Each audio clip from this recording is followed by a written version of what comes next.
Olá, pessoal, tudo bem?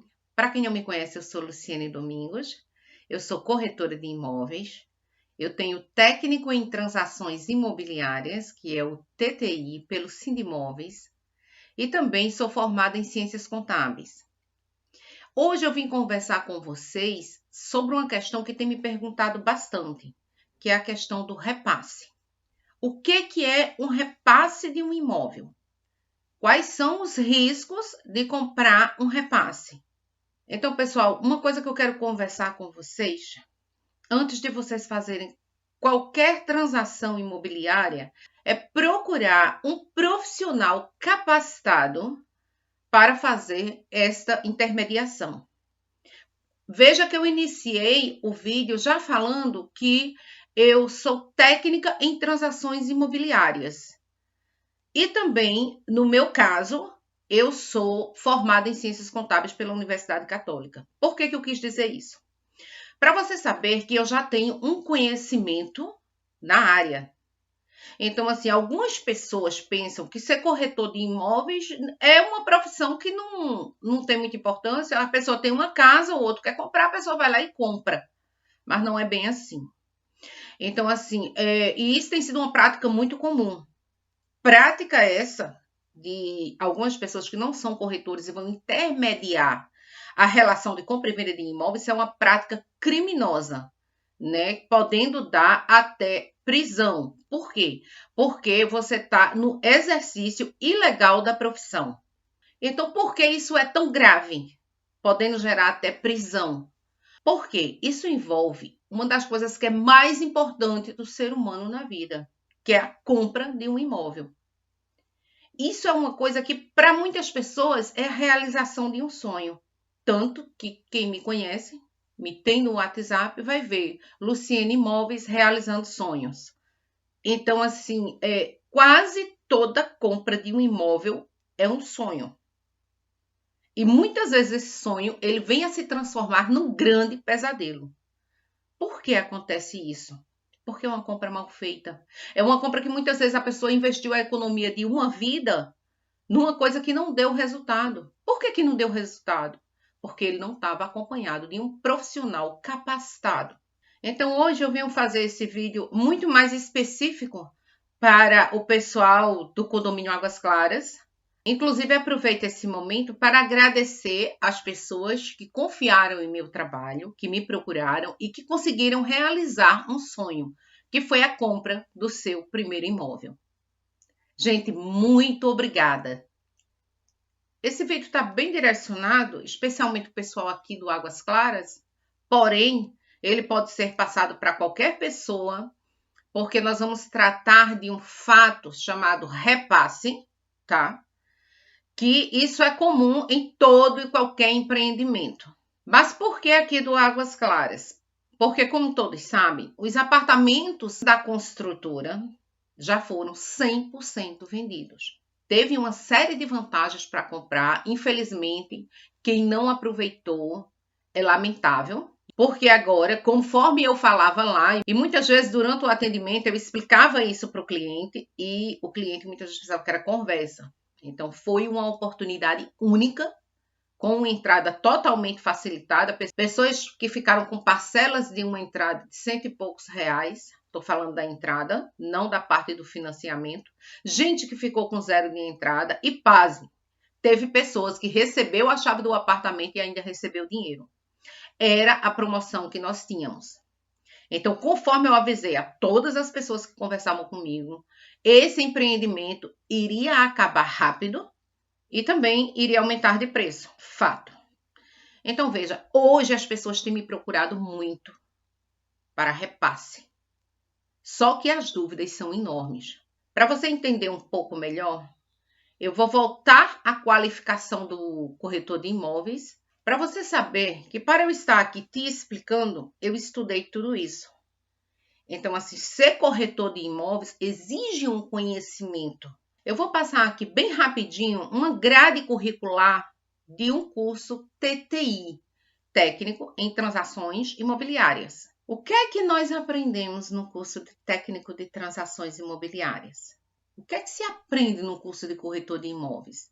Você vai aprender português, termos técnicos de transações imobiliárias, matemática financeira, para fazer todos os cálculos necessários, inclusive juros e correções monetárias, legislação imobiliária. Então, dentro do direito, a gente vai aprender tudo o que vem a ser a relação de compra e venda de imóvel. O que é correto, o que é que a lei aceita, o que é que a lei não aceita.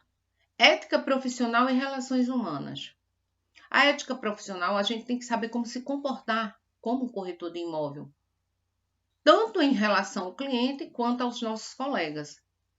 Infelizmente, parece que essa parte, muitos corretores parece que pularam essa matéria, né? Então, assim, é importante que você, quando vá procurar um corretor, mesmo ele tendo a técnica, ele tendo o TTI, é bom que você tenha uma referência dessa pessoa. Porque, infelizmente, não só na profissão do corretor de imóveis, como toda e qualquer profissão, existem os bons e os maus profissionais. Isso é uma coisa que também você tem que atentar para isso. Quando você procurar um corretor de imóveis, procurar alguma referência dele também, de como foi o trabalho dele, se alguém o conhece. Isso é muito importante. Operação imobiliária, economia e mercado, marketing imobiliário, empreendedorismo, operação imobiliária 2 e também, lógico, um estágio obrigatório em uma imobiliária. Vamos entrar agora na questão propriamente dita, que é o título do nosso vídeo, o que é um repasse. As pessoas têm me procurado bastante para comprar no Águas Claras e, infelizmente, eu não tenho mais imóveis para vender pela construtora. Eu sou uma corretora, basicamente, que vende para a construtora. Por uma opção minha, eu não gosto de vender imóveis usados, porque envolve uma série de outras situações que, para mim, como corretora, eu não me acho muito confortável em fazer. Porém, vender um imóvel usado é muito menos complexo do que você fazer um repasse. Então, vamos ver, gente, o que é um repasse? Normalmente, as pessoas falam muito essa palavra pensando que estão falando uma coisa e estão falando outra. Quando se fala num repasse, ó, Luciana, eu quero comprar um repasse. Não é um repasse que ele está querendo. Na verdade, ele está querendo fazer um contrato de gaveta e adquirir a chave do apartamento para ter o direito de morar e continuar com um financiamento que já existe. Então, a palavra repasse, em primeiro lugar, ela não é isso. O que é um repasse do imóvel? Então, eu vou explicar aqui direitinho para você como é que funciona o repasse do imóvel. Basicamente, é o seguinte. Você é proprietário do imóvel e, como muitos aqui no Águas Claras, você não quer mais o apartamento. Não tem problema nenhum. Você tem o direito de repassar. O que é esse repasse? É repassar a dívida que você tem no banco para o novo proprietário. Tanto que quando algumas pessoas me procuram, aqui eu falo, olha, vamos tentar fazer uma venda, porque se eu falar a mesma palavra repasse, vai ficar confuso. Então, assim, o que é quando eu falo fazer uma venda? É você pegar aquele financiamento que o cliente já tem lá e passar aquele financiamento para você. Então, sim, isso é um repasse, é uma coisa que é feita dentro do banco. Como é que isso acontece? No caso, são 3 partes envolvidas, certo? O banco, que é o real proprietário do imóvel, é quem fez a compra do imóvel, e a pessoa interessada. Então, o vendedor, como possuidor, ele tem o direito de utilizar o imóvel. Então, o que eu falei agora já merece uma explicação. Só esse primeiro item sobre essas 3 partes. Gente, as pessoas que compraram um apartamento aqui, eles têm o direito de uso do imóvel, tá? Ele está atrelado ao financiamento do banco, mas ele não é o proprietário do imóvel. O proprietário do imóvel continua sendo o banco, seja ele Caixa Econômica Federal, seja ele Banco do Brasil. Nesse caso específico aqui, tá certo? Você que comprou, você está devendo ao banco, você tem o direito de se desfazer dessa dívida fazendo o que se chama de repasse. Você vai repassar uma dívida que você tem junto com o banco para outra pessoa. E essa pessoa vai passar, evidentemente, a ter o direito ao imóvel. A gente também pode qualificar, para você entender melhor, o que é um proprietário de fato e um proprietário de direito. Você que comprou o teu apartamento, você é um proprietário de fato.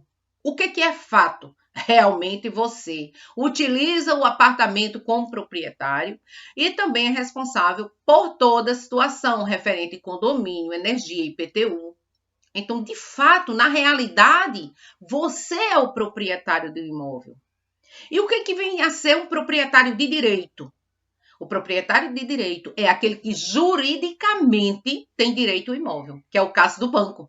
Tanto que, se você não pagar 3 meses, o banco vai lá e diz: olha, me dá meu imóvel de volta. Aí você vai dizer: e o que eu paguei? Ele vai dizer: perdeu.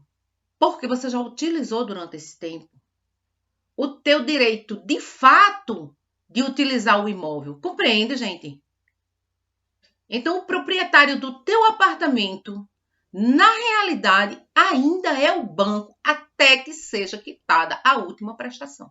Gente, eu estou falando isso aqui por uma questão bem esclarecedora, porque tem sido muito difícil explicar pessoa por pessoa que tem me procurado nos últimos dias explicar tudo isso. Veja, gente, muitas pessoas ficaram aqui, vão falar de uma forma geral, uma prestação de R$400 fixa. Gente, você não aluga um imóvel com esse valor. Como eu falei lá no momento da venda, eu volto a falar agora. Esse valor daqui a alguns anos será um valor irrisório. Você não vai nem sentir que está pagando. Eu estou querendo esclarecer isso porque algumas pessoas neste momento já estão pensando: meu Deus, o que foi que eu fiz? Não é assim, gente. Veja. Você está com direito de uso do teu imóvel até você está pagando, não tem problema nenhum. Você pode alugar? Pode, porque você é um proprietário de fato. Então, você pode alugar seu imóvel tranquilamente, não tem problema nenhum. Isso é uma dúvida também que as pessoas me procuram. Por que essa dúvida? Porque como existia o nome Minha Casa Minha Vida, era igualzinho o programa do governo que ele tinha quando ele pegava e dava um imóvel para uma pessoa, praticamente doava. E essas pessoas alugavam, repassavam e não podia. Isso é uma situação diferente. É até bom ver a calhar esse tema surgir também. Por que é diferente, Luciene? Porque essa pessoa não está atrelada a uma dívida grande. Ele paga um valor simbólico apenas. Por que aconteceu isso com essas pessoas? Porque são pessoas que estavam, às vezes, morando num lugar de risco, às vezes, numa área que o governo precisou desapropriar. Então, quando você está numa área há muitos anos, que vem o famoso direito de uso capião, e o governo vai lá e diz: olha, sai que eu quero, porque essa terra é minha, sempre a terra é do governo, entendeu? Por isso que existe a questão de imóvel próprio, imóvel de marinha, que isso é outra situação que eu não posso colocar aqui no vídeo, porque senão vai se alongar muito, tá? Então, assim, o governo chega e diz: olha, sai, que eu preciso passar uma estrada, eu preciso fazer um empreendimento. Enfim, não interessa, o governo quer. Mas, por uma questão de legislação, no caso, a Constituição Federal, então você fica meio travado. Porque aquela pessoa já tem o direito, mais ou menos, de uso capião. Então, ele fez e doou alguns empreendimentos, infelizmente, aqui no Brasil, de forma muito mal feita. Tanto que alguns empreendimentos, vocês sabem, acarretou de cair e de ser interditado, enfim. Mas essa é a diferença, gente.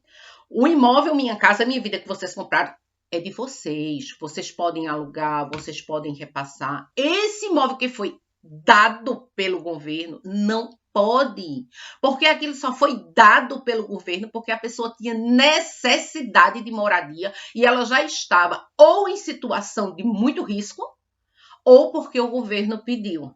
Então é mais ou menos isso, tá, gente? Não é só isso. Então entenda, o apartamento é seu. Você tem o direito de repassar, você tem o direito de alugar, tá certo? Então vamos voltar direitinho o que é um repasse. Lembrem, repasse é feito em banco. É a transferência da dívida que você tem no banco, certo? Então, para que isso ocorra, tem que ir você, o comprador, ao banco. Que banco, Luciene? Na tua agência que você fez o financiamento, tá? No caso de vocês aqui de Vitória, do Águas Claras, esse financiamento foi feito na agência centro da Caixa Econômica Federal ou do Banco do Brasil. Né? Cada um sabe o banco que foi. Vai lá com a pessoa interessada em comprar e essa pessoa só vai comprar se o banco achar que ela tem condições de comprar. Ou seja, vai ter que fazer uma avaliação de crédito dentro do banco. Se o banco disser, você tem condições de comprar, não tem problema. Essa negociação é feita dentro do banco, tá certo? Isso daí não tem grandes questões. Porém, vamos lá. Ninguém está devendo 100 mil reais aqui ao banco. Tem gente que está devendo 70, tem gente que está devendo 80. Então, essa transferência é que vai ser passada para a nova pessoa. Então, a questão do valor do imóvel, as pessoas hoje, como eu falei também, o empreendimento foi valorizado, claro, e está sendo vendido na faixa de 110, 120 mil reais. Então, esse valor aí pode ser avaliado pelo banco e dado realmente, não, eu quero avaliar no valor X. Então, se o banco considerar, como assim, Luciene, se o banco considerar? Não é padrão, não? Não. Eu já tive apartamento aqui avaliado a 120 mil reais pela Caixa. Eu fiquei super animada, falei para o cliente, quando ele veio avaliar, disse, não, esse apartamento só vale 98 mil. Por que que acontece isso, Luciene? A estrutura do imóvel por dentro. Quando nós recebemos esse apartamento, nós recebemos ele realmente, como se fala, pelado, né? Com básico. Então, teve pessoas aqui que estão com um verdadeiro apartamento de luxo e parabéns, eu fico muito orgulhosa quando eu entro num apartamento desse, que sei que a pessoa teve a oportunidade, teve condições e bom gosto de fazer um imóvel realmente parecendo um imóvel de luxo, né? Então, existe essa diferença de avaliação. Isso é uma coisa também boa de ser esclarecida nesse momento. Porque as pessoas... Não, Luciene, então, muito me pergunta isso toda hora. Por que que o apartamento de fulano pode valer mais que o meu, se é a mesma coisa, nós compramos pelo mesmo preço? Exatamente por isso, tá aí a explicação. Tá certo? Então, vamos lá. Repasse. Revisando. Repasse você faz dentro do banco, transferindo a dívida que você tem com o banco para outra pessoa. Então, a partir de agora, você não tem mais nada a ver com o imóvel e essa relação passa a ser do novo comprador com o banco. Entendeu? Mas as pessoas que têm me procurado dizendo que querem fazer um repasse do seu apartamento como proprietário, ou pessoas que não conseguiram fazer um financiamento e não tem condições, não vai ter condições de fazer esse tipo de repasse que eu acabei de explicar, que é um repasse feito dentro do banco, não vai fazer por quê? Porque ele já foi reprovado no financiamento. Não vai ter como. Então, o que ele está querendo não é um repasse, ele está querendo fazer um contrato de gaveta. O que é, Luciene, esse contrato de gaveta? É um contrato que o proprietário faz com uma pessoa que está interessada em morar no imóvel dele, em ter a posse do imóvel dele, tá? E ele vai lá e faz. Isso é uma coisa boa? Depende. A princípio, não, porque é um contrato de risco. E eu vou explicar o risco aqui para você. Qual é o lado bom dessa história? Gente, se você pagar aluguel e você foi reprovado no financiamento, você pode ter sido reprovado por diversas razões, que provavelmente, se foi comigo, eu te expliquei. Mas, de uma forma geral, vamos falar, às vezes a pessoa está com restrição de SPC Serasa. A legislação da Caixa, ela muda muito. Teve época aqui que autônomo não podia comprar. Na época que o empreendimento foi lançado, estava muito aberto, muito fácil. Qualquer pessoa que fizesse uma carta de próprio punho, o banco estava aceitando. Mas depois não, só aceitava com carteira de trabalho assinada. E depois voltou a abrir a questão do autônomo. Então, essa parte, ela oscila muito dentro do banco. Isso não é questão fixa, não. Essas leis que são regulamentadas pela própria Caixa Econômica Federal e também o Banco do Brasil. Pra você ter ideia, nos últimos apartamentos, o Banco do Brasil deixou de financiar, disse: eu não quero mais financiar o empreendimento que se chama Minha Casa Minha Vida. Não quero mais, pronto, deixamos de financiar nas últimas unidades.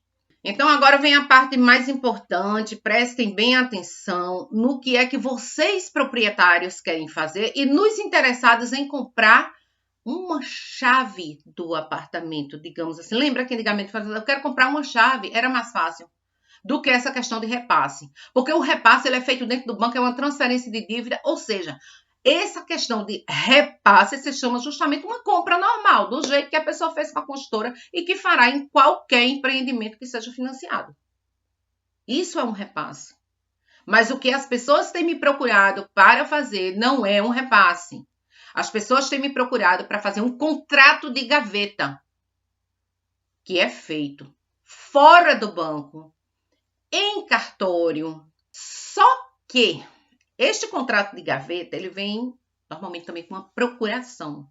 Para você resolver, às vezes, questão de IPTU, questão de energia, questão de condomínio, porque você vai tomar a posse do apartamento, certo?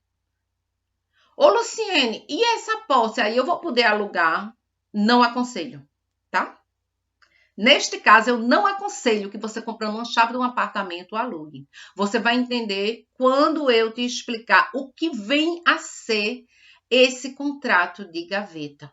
Os riscos, tanto para o proprietário como para o comprador. Salientando que vai ter muito mais risco para o comprador do que para o proprietário. Infelizmente, eu tenho que esclarecer bem essa situação. Eu sempre falei para os meus colegas lá, enquanto eu estava com os apartamentos da construtora, eu não fazia repasse. Por que eu não fazia repasse? Por conta dos riscos que eu vou mostrar agora. Aí um dia eu estava falando com um colega, eu nunca fiz um repasse. Ele disse: nem vai fazer. Porque do jeito que você explica, minha filha, o cliente não vai querer. Então, gente, mas eu tenho essa necessidade de explicar. Você tem que ir ao banco, eu costumo até usar o termo de braço dado com o proprietário para ver a realidade do banco dessa pessoa. Porque só o papel, ele pode estar lá com saldo devedor X. Mas, gente, é bom ir no banco, conversar com o gerente. Você vai com ele, a pessoa diz: não, eu estou querendo repassar, mesmo vendo aqui uma possível repasse, mesmo que você não vai fazer literalmente um repasse, que é o que eu expliquei agora, você vai comprar uma chave. Mas vá ao banco para saber a realidade deste proprietário. Você vai entender agora por quê. Gente, esse proprietário ele pode ser um inadimplente com o banco. Tem contas, essa conta que é vinculada ao apartamento, ela é uma conta corrente normal. Essa pessoa pode ter cheque especial, pode ter uma série de coisas. Digamos, essa pessoa tem um cheque especial nesta conta que está vinculada ao apartamento. Aí você vai lá todo mês e paga, faz esse depósito referente aos R$ 400 que você se comprometeu a depositar. Só que tem um furo na conta do cliente. Todo o dinheiro que joga lá, ele vai pegando, o banco vai pegando e ele vai pegando a parte dele logo, a parte de juros, cheque especial e tudo mais. Então, a prestação do apartamento vai ficar em aberto. Tá certo, gente? Então, por isso que é muito importante você ir ao banco, conversa, ver a pessoa conversar com o gerente dela. Aí diz assim: não, mas a situação tá ok, esse apartamento tá em dia. Entendido? Já acabei de explicar um risco aí. A situação do cliente tá boa hoje, do proprietário. Tá tudo ok, tá tudo certo. Realmente a tua prestação é R$ 400. Isso geralmente vai num prazo de agora de uns 25 a 30 anos, né? Que é o que eu pretendo construído. Tá tudo certo. Qual é a garantia que você tem que a situação financeira, a saúde financeira do teu cliente vai estar ok até o final do teu financiamento? Então, é um pouco complexa essa questão, que tem que ser esclarecida. Essa situação de contrato de gaveta, tá? Então, como é que é o procedimento disso? É o primeiro passo que você tem que saber o que o proprietário está devendo no banco, tá certo? Você acerta o valor que ele chama de repasse, que seria uma entrada, o dinheiro que você vai dar para ele liberar o apartamento para você, onde ele vai fazer um contrato de gaveta em cartório, tá? E mais uma procuração para você resolver tudo, exceto no mais importante, que é o banco. Por que que não pode ser passada uma procuração para que você tenha acesso ao Banco do Brasil ou à Caixa Econômica Federal? Porque, como eu acabei de falar, esse financiamento está atrelado a uma conta corrente. Como é que uma pessoa vai dar uma procuração para outro ter acesso à sua conta corrente, onde ele vai fazer, pode fazer empréstimo, enfim, pode trabalhar no geral com a conta corrente de outra pessoa? Quem é que vai dar uma procuração dessa? Então, entendeu, gente? Então, assim, tem que ser bem recíproco. Quando fizer o contrato, lá o contratinho de gaveta, as cláusulas têm que ser bem especificadas, tipo, o comprador, o vendedor, desculpa, o vendedor proprietário hoje do apartamento vai ter que te mandar todo dia que venceu o apartamento, que você fizer o depósito, a quitação desse depósito. Você está pagando, você quitou, mas ele quitou lá no banco? Ou vai ficar um buraco e daqui a 3, 4 meses o banco vai tomar o apartamento de você? E você vai fazer o quê? Infelizmente, juridicamente, praticamente nada. Tá certo? Porque praticamente toda ação ela pode ser proposta. Agora, daí ela ser julgada e ela ser favorável para você, vai ser uma questão outra. Tá certo? Gente, eu lamento, assim, tá desconfigurando o repasse na cabeça de vocês, tá certo? Então, agora vamos ver, assim, repassando detalhadamente. Outro risco, a procuração que você vai receber, ela só é válida enquanto a pessoa estiver viva. A gente está vivo hoje, aqui e agora, e não sabe se está vivo daqui a pouco. Isso, nós sempre tivemos essa noção. Depois do Covid, a coisa veio mais clara para a gente. Quando a pessoa que é proprietária do imóvel, a pessoa vem a falecer, o apartamento fica quitado. Isso é um benefício. Ótimo, ótimo. Só que quando a pessoa morreu, né? Quem é que vai responder por essa pessoa que faleceu? Os herdeiros.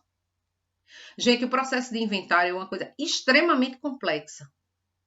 Se e somente se os herdeiros considerarem que o seu contrato é válido, aí você pode ter o apartamento de volta. Tem muita gente que faz isso? Tem. Isso é prática, gente, é prática, não se assustem, é prática. Agora, eu, como corretora de imóveis, jamais vou vender um repasse, fazer um contrato de gaveta com o cliente sem que ele tenha esse tipo de informação. Tá certo? Então, assim, isso é uma questão de risco. É uma compra de risco? Sim. Então, por que tu tá fazendo, Luciene, se é tão ruim? Na verdade, até agora eu nunca fiz. Porque quando eu dou essa explicação, o cliente vai embora. Mas, gente, veja só, volta à questão, vamos bater novamente. Se você paga um aluguel, que aumenta todo ano, e que você só faz jogar o dinheiro fora, então você pega um repasse. O repasse é a última situação que você tem para comprar um imóvel. Porque você tem diversas outras situações. Hoje eu tenho casas na mesma situação que vocês tiveram aqui no Águas Claras. Eu tenho casas aqui no Bairro Nobre. Eu tenho um apartamento lá no Alto do Rio, que é um apartamento próximo ao shopping. Então, assim, gente, cabe a cada um analisar a sua situação, né? Por quê? Esse apartamento que eu tenho com a construtora, as casas, como o apartamento, você tem que estar com crédito apto. Se você tiver com crédito apto e quiser comprar aqui no Águas Claras, eu vou te orientar e a gente vai fazer essa transferência de dívida e vai ser uma compra normal de apartamento. Tá certo? Gente, eu espero ter sido clara, bem clara com vocês. Era para eu fazer uma live, uma coisa ao vivo, mas eu prefiro fazer dessa forma. E a dúvida que vocês tiverem, eu peço encarecidamente que não peçam para mim aqui no WhatsApp para tirar suas dúvidas, mas nos comentários desse vídeo. Por que, Luciene, nos comentários? Porque a dúvida que você tiver, muitas pessoas vão ter. Então, automaticamente, você vai ler os comentários. Se não tiver tua dúvida lá, que eu vou fazer questão de explicar, ou se você não compreendeu da forma como eu expliquei, eu vou explicar novamente. Não tem problema nenhum, tá certo? Mas faz esse favor, comenta. Se você gostou desse vídeo, você também fala que gostou. Também não esquece, dá um like. Por que dá um like? Porque esse vídeo pode ser muito importante para quem está querendo fazer uma compra de imóvel nessa situação. Ele é um vídeo esclarecedor. Muito obrigada, se inscreva no meu canal. Vou ter temas muito interessantes para falar, tá? Vou fazer outros vídeos também esclarecedores. Como, por exemplo, eu vou esclarecer também o que é que vem a ser o programa Casa Verde e Amarela. Esse nome Casa Verde e Amarela veio a substituir o antigo programa Minha Casa Minha Vida. O que é isso? Eu vou passar em vídeo aqui também, no próximo vídeo para você, como você consegue financiar um imóvel. Eu vou ensinar você a fazer uma simulação na sua casa, no seu celular, tá certo? De como você consegue fazer uma simulação. Lembrando que simulação é apenas simulação, tá? Para você ter uma ideia de como é que estaria a tua prestação, dentro do teu salário, como é que você pode comprar um imóvel. Então, tudo isso eu vou te ensinar em outro vídeo. Eu vou fazer outro vídeo também explicando o que vem a ser o registro de incorporação. O que é isso? O que é a forma de um condomínio fechado? Algumas pessoas, principalmente quem é acostumado a comprar em alto padrão, ele vai ter alguns empreendimentos onde vai se falar sobre condomínio fechado. O corretor vai falar para ele, não, mas esse aqui é condomínio fechado, é diferente. Então, você vai saber mais ou menos o que vem a ser um condomínio fechado. Uma compra de um apartamento onde a modalidade de compra é condomínio fechado. Certo? Outra coisa bastante interessante é a vantagem de comprar um imóvel na planta. Por que vendem-se tantos imóveis na planta? Qual é a vantagem que eu vou ter nisso? Quais são os riscos também de comprar um imóvel na planta?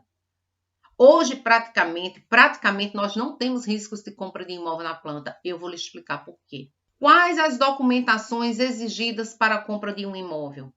Gente, muitas vezes as pessoas chegam a comprar um imóvel, a fazer uma transferência, um contrato de compra e venda, e quando vai para o Registro Geral de Imóveis, não faz. Faz toda a documentação. Chega lá no Registro Geral de Imóveis, não vai fazer. Por que acontece isso? A gente vai explicar. Então, gente, é por tudo isso que eu peço para vocês que deem o like, porque o YouTube vai considerar esse vídeo um vídeo relevante, que vocês façam as perguntas aí, como eu já pedi, e se inscreva no canal para não perder essas outras informações. Você vai ter a notificação e não vai perder essas outras informações, tá certo? Muito obrigada, até o próximo vídeo.